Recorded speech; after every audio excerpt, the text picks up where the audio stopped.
What's going on, beautiful people? It is I, your flying locomotive and faster than a speeding bolt SuperCliff, coming at you live with a brand new video. And for today's majestic and fantastic video, we are back at it with some more superheroics with Action Comics, issue number 1064, the beginning to Joshua Williamson's House of Brainiac.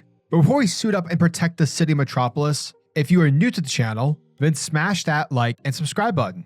That way you guys never miss out on anything that happens on this majestic channel. So what are you waiting for? Let's raise the bar and go full on Super Saiyan. Hit that subscribe button.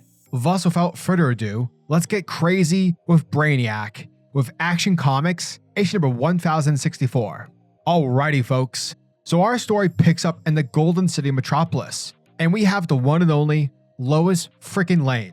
Now today's a special day for Miss Lane, a special day indeed. Because as we travel along with the Daily Planet's most successful journalist, passing Metropolis's vast slew of characters, classic folk to brand new, Lois eventually reaches her target destination, Centennial Park. Check it. Lois and Clark have planned a double date session with JimmyOlsen and his girlfriend, aka Silver Banshee, for the couples are set to have some morning yoga. But as always, Clark Kent, aka Superman, is late to the venue. And so while everyone is waiting around for Clark, the question is asked by Jimmy. Hey Lois, why is today a special day? Like, why is today the only day you take off the entire year? From there, Clark shows up.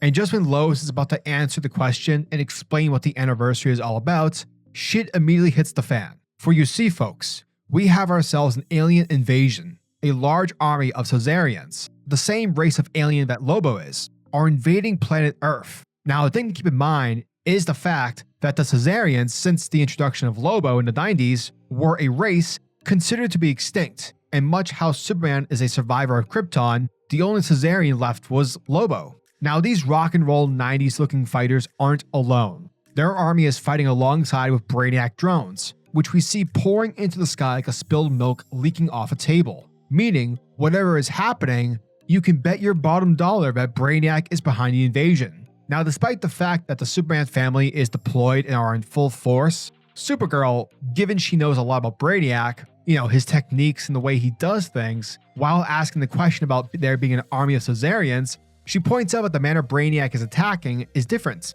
The attack is much more chaotic, as opposed to Brainiac's common strategy of executing in a more proper and organized way. Therefore, it appears that the attack is in actuality a distraction. And indeed it is, because over at Supercorp, where LexLuthor is starting his work release from prison, Lex's daughter begins to accuse her father for orchestrating the attack. But here's the thing, Luthor had nothing to do with it. And it's with that where we are greeted with Supercorp's trusty AI, LL01, who is revealed to be the exact opposite of the word trusty. It turns out that this thing wasn't created by Lex, as he claimed so in the earlier issues. Rather, LL01 is revealed to be an extension of Brainiac himself. Essentially, Luthor gave Superman Supercorp in order to bait Grafton Farm into returning so that Superman could use their threat as preparation so that he could be ready for Brainiac's attack. Basically, Lex has been playing chess, folks, and he's been using Supercorp as his training course for Superman, all so that he can get prepared for this inevitable invasion. Now, before Lena can cuss out her dad for being stupid, a squad of Caesarians smash into the window, trapping Mercy and Leda in bottles, which they then teleport away to Brainiac's skull ship. Luthor demands that LL01 release his daughter and takes him instead. But Brainiac says that he just wants Lex dead because, he hates bald people or something. So seeing that negotiations have concluded, I guess that concludes negotiations. Luthor activates his watch, which creates a force field of a war suit around him, and with it lasting 10 seconds, Lex takes off and begins tackling the enemy out of a window, alas killing his opponent. From there, Lex calls Superman, informing our hero that Brainiac is after the Superman family, and that it's vital if the villain doesn't get his hands on any of the Kryptonians. And so while attempting to locate Brainiac's ship, all across Metropolis, members of the Superman family are getting captured. Heroes like Supergirl, Connor Kent, Kong Keenan, and heck, even the new Super Twins. They get captured and are transported to the Skull Ship. But wait just 1 minute, because here we see Silver Banshee getting captured as well. Meaning, Brainiac isn't just after the Superman family, he's after everyone in Metropolis with powers, including characters like Livewire, Metallo, Parasite, and Lana Lang. So yeah, shit is hitting the fan. Meanwhile, as Superman is fighting off Caesarian soldiers, the Caesarian leader, General Chaco, approaches the Man of Steel to do battle. Brainiac calls from his skull ship and tells his general that the other heroes have noticed what is happening, meaning of course the Justice League. Therefore, they need to leave. Superman realizes that Brainiac's ship must be somewhere in the atmosphere. Thus, our hero breaks free, and after punching out the Caesarians, Superman demands that the general take him to confront Brainiac. Instead, Chaco pulls out a gun that would result in putting Superman in the bottle. However, Luthor, in the nick of time, dives in front of the beam, allowing himself to get captured rather than Supes. Lex then tells Superman that he is the only one who can save them, as he and Chaco teleport away to the ship. Now, Superman does fly up into space as fast as he can in order to make an attempt to go after the ship, but unfortunately the enemy craft has already teleported away.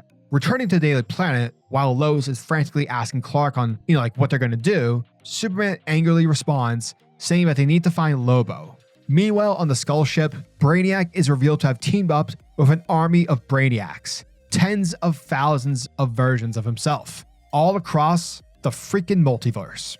And that, folks, was the end of Action Comics, issue number 1064. And thank you guys for checking out my video, as it truly means the world to me. Okay, so if you've been reading Joshua Williamson's Superman, then without a doubt, you're going to dig this issue. However, if you're not reading the main Superman line, if you're only reading Action Comics or just, dipping in, then I'm not sure this story will be for you. Now, me personally, I'm not a fan of big comic book events. Not saying the House of Brainiac is the biggest thing since Marvel's Civil War, but it's an event nonetheless. And the issue that these events have is the lack of there being a threat.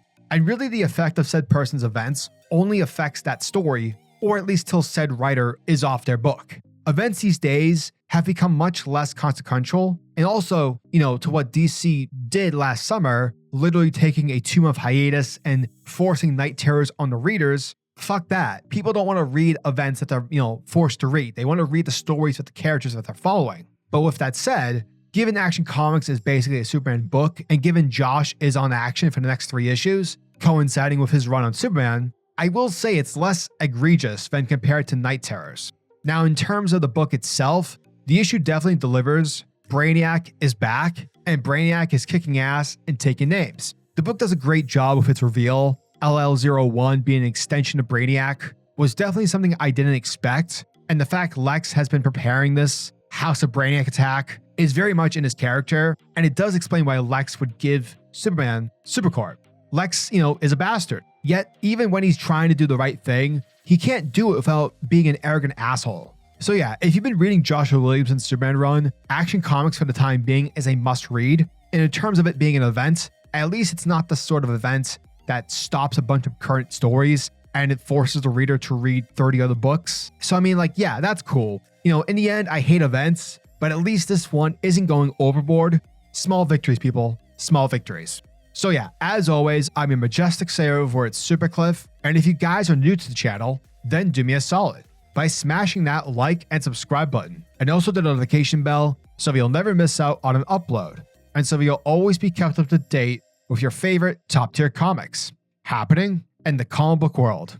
Now tell me, what are your thoughts and opinions on this issue? Are you guys excited for House of Brainiac Part 2? Let me know down in the comment section below. And until the next video, peace. Giggity goo.